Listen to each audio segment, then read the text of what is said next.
Okay, thank you. I'm honored to introduce Meg Maloney, who has worked remotely as Oyster River Sustainability Fellow. Meg completed her master's degree this spring from the University of Dayton and will soon serve as the City of Dayton Sustainability Specialist. Despite the obstacles of working from Ohio, I have been impressed with Meg's ability to become immersed in the culture and landscape of a school district. I attribute her success to her experience with institutional sustainability plans and her determination to examine and look under every rock of possibility and resource to deliver a robust and solid plan that will be a springboard of change. She is a collaborative thinker and has willingly shared her acquired knowledge with many within the school district, as well as her summer colleagues. Meg, thanks for your great work. Now over to you.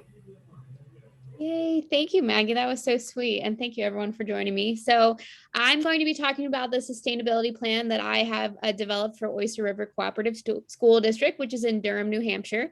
This school district has about 2,000 students and 4 schools. And I really loved the imagery that we got to come up with to kind of talk about our project. So the imagery that I picked is Candyland, the board game. And I think it sums up my fellowship very well. And I'll kind of be going into that later. But a little bit of background. So I created a management plan as well as kind of paved the way for stakeholder engagement and curriculum integration into the district.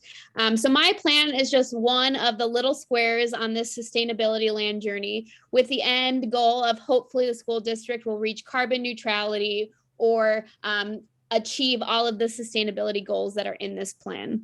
I've done various work over the summer, including interviewing national stakeholders from Colorado, Washington, Oregon, to hear how other schools are integrating sustainability. I interviewed local stakeholder groups, including building administrators, parents, faculty, staff, and other local stakeholders as well. And then through those conversations, we developed the overall focus areas and plan. And then thankfully, towards the end of the summer, I had a little bit of extra time, so I was able to also do some good feedback to make a really, really strong draft of the management plan. And you can go to the next slide. So an overview of the plan, we wanted to tie the plan into a global framework and a local framework. So we picked 7 focus areas that you can see here that are kind of established from the conversations that I had, and they're tied into the Sustainable Development Goals. So each focus area will relate back to several SDGs. And then it also is rooted in the strategic plan, which is kind of obviously the whole plan for the district. So we've related all of the focus areas back to the strategic plan and their sustainability policy, which had 5 tenets. What you see on the right is an example page from the plan. So we would have a focus area with an overall objective that they're trying to accomplish within the next 5 to 10 years. And then there would be a goal listed with the strategies that they need to take to accomplish that goal.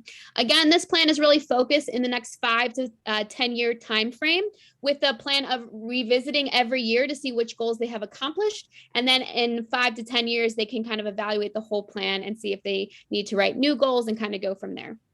And you can go to the next slide.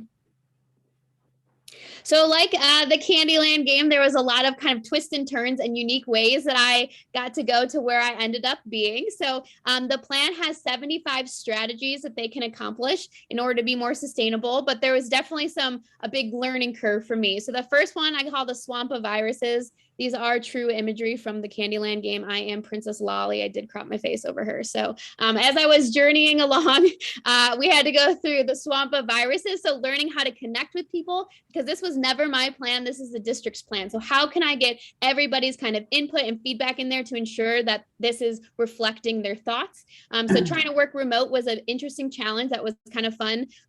Second one was making sure that this was feasible, financially feasible. Sometimes people say, oh, sustainability, we can't accomplish it, it's too expensive. So looking at how we can make all the strategies feasible within their budget. New Hampshire put in some very restrictive laws this year around DEI. DEI was a focus area for us. So how can we continue doing DEI work with some of these laws in place? And lastly, working through feedback. I really find feedback important and ensuring everyone's voice is heard. So how can we incorporate that in? So we finished the plan. That is very exciting. In the fall of 21, we're going to do the stakeholder engagement and curriculum integration, which I also wrote like smaller plans for that as well. with the goal of after that, finalizing the plan and then continuing on. I would just like to thank my mentor, Maggie. She has been so fantastic, and all of the business administrators who have helped and worked with me on this. I see Sue is here as well. Sue has been fantastic. I've learned so much, and I'm going to take a lot of the experience I have to my next job in Dayton. So thanks so much.